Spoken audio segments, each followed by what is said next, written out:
All right, so I'm out here working on the supposedly good LT1. To be honest with you, looking at this motor after I started taking it apart, it's not bad, but the other motor was pretty clean. This one looks like it's got 150 or 200,000 miles on it.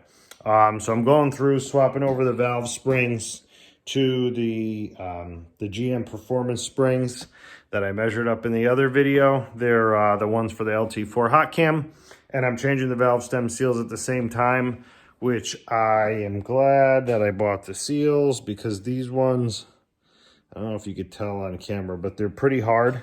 And I seem to have an issue where every freaking motor I own wants to burn oil through the valve guides, valve stem seals.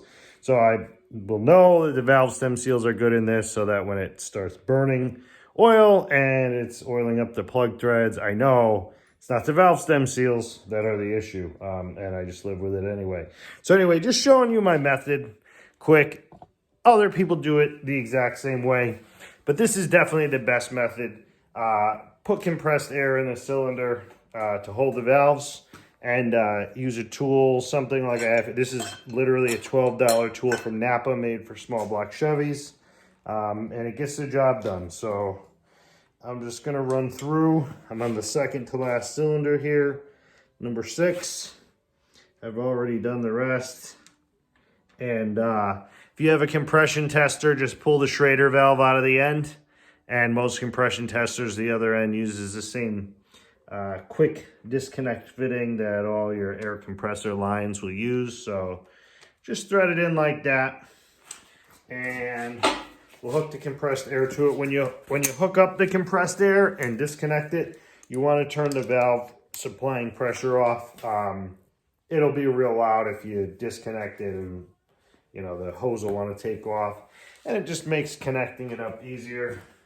So it doesn't actually take much pressure. About 40 pounds is good. More is better. I like about 40 though, because it keeps my compressor from having to kick on constantly. If you're doing this in the car, a lot of people like to, with leak down tests and stuff, try to hold the crank so that it doesn't move. Do not try to hold the crank. Even 40 pounds of pressure on a piston will amaze you with the amount of torque that generates at the motor. You're not holding it. I had to wait for the air compressor to come up so you could hear me.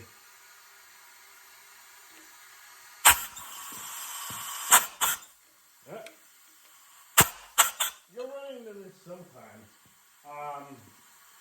I ran through the motor before, and if you just lightly tap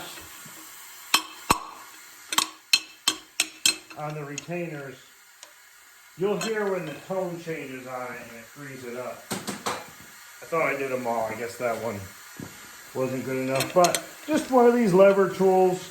You just pull the spring down, have a magnet to grab the keeper. Sometimes it's easier to work the keeper around than to have to compress the spring more.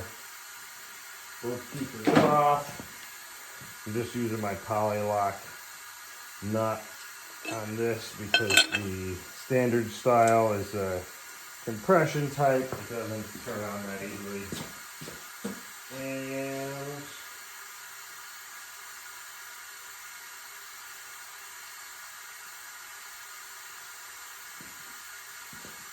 so I'll just pry the old seal off. Pry against the head bolt so we don't mar up any aluminum or anything. Shouldn't take too much effort. I like to wipe everything off, makes me feel good. The one thing I like about working on a motor like this, it's like kind of a junkyard engine, don't care too much about it, it's not a fresh motor, is I'm not so anal about keeping everything clean. I won't let it get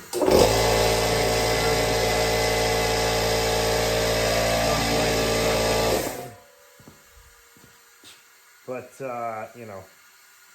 some stuff like my Plymouth, I get pretty anal about keeping it clean. It will not let a speck of anything in there. This motor's got plenty of specs in it already. So the valve stem seals come with a little condom. That's nice when it comes with that. Nice new Viton seal. Slide it on, slide it down. What I like to do is just grab a socket that fits the seal nicely, that won't hit the rubber part much, but just contacts the metal part. And you don't have to be too aggressive, but just a few light taps will drive it right in. If you just try to put these on by hand, it's a huge pain in the ass and it kills your fingertips. And you'll hear the tone change when it's bottomed. Don't beat the hell out of it. Just a nice light tap should do. And the new used high performance spring. I got the keepers in my hand like that. Run my poly lock down. And push the spring up a little bit to keep it straight. Once you can press it a little bit. Put the bottom lock in as you can press it down and get it below the groove on the valve. Slide the top one in and just pull down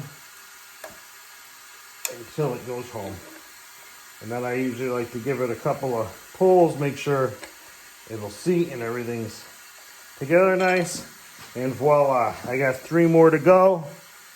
And then we're gonna start putting the rest of this back together. All right.